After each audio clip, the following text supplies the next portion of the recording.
Mga halaman na malas sa harapan ng inyong tahanan at lalo na kung ipapasok nyo po ito sa loob ng inyong tahanan. Or kaya po ilalagay nyo sa kwarto. Baka ito yung ilalagay po ninyo, malas po ito at maaaring ito nagiging dahilan kung bakit magulo ang pamilya, mailap ang swerte, na parang kahit anong gawing kayod ay sa walat wala. Unang-una mga bossing, ang mga cactus mga boss.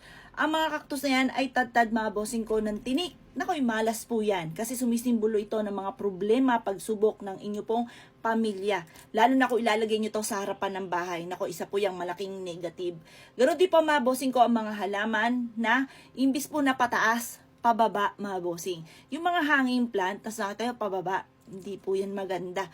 Yan po ay wag na wag nyong ilalagay sa harapan ng bahay, lalo na't wag nyong ipapasok sa loob ng inyong tahanan. Imbis po na pataas, tagumpay, palubog mga bossing ko yan, negative po yan.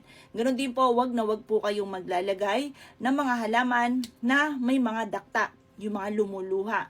Problema po ang dulot po niyan. Meron ako nakita, dito lang sa tabi-tabi sa amin, ay nakailang beses na yung pamalit mga bossing ko ng may-ari. Hindi siya yung original na may-ari ng bahay na yon. Ilang beses ang nabenta.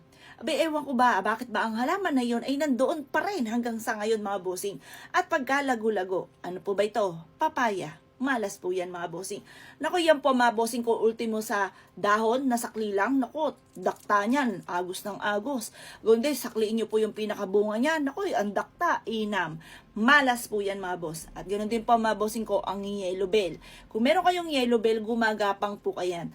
Kasi po yan mga bossing. Yung paggapang, sumisimbolo ito ng kahirapan, problema. Ganoon din po mga bossing ko yung sinasabi ko pong bahay na nakailang beses na po na nagpalit-palit ng may-ari, hindi yun ang original. Lagi siyang nabebenta at napakasukal ng harapan mga bossing. Ganoon din po mga bossing, kung kayo po ay may mga halaman na nilalagay nyo sa loob ng bahay, yung mga fake na mga halaman, sumisimbolo ito, okay lang yung mga paisa-isa, huwag marami. Yung bawat sulok, kasi nakakita kong ganito mga bossing, oo, maganda yung pamumuhay nila. Nang dumating niya, gusto niya magdekorasyon, naglagay po siya ng mga fake na halaman. Ang ending, nagiging mainitin ang ulo ng bawat isa. Mahilig po siya sa halaman, kaso nga lang, hindi siya mahilig magdilig. Kaya ang inaisip po niya, mga fake na lang. Sinuswerte po sila, nakabili siya ng mga, ang mamahal pa, yung mga plastic na halaman na magaganda talaga mga bossing. Kaso nga lang, plastic. Bawat sulok nilagyan ng halaman plastic hanggang ending away-away. At yan po mga bossing ko, napakamalas din kung maglalagay ka ng rosas sa inyong kwarto na mga bossing, yung tunay na rosas. Ang tunay na rosas ay sumisimbolo ng third party.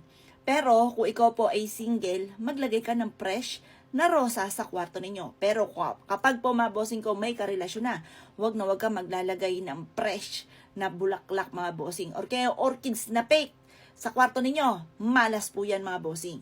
Dapat totoo. Pero mas mainam ito sa harapan ng bahay at wag na po muna sa inyo pong kwarto.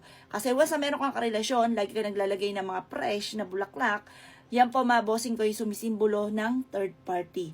Problema, tukso ang darating, away-away. Una, okay po, pero pag naglaon, away-away, ayan na, meron ka na matutuklasan.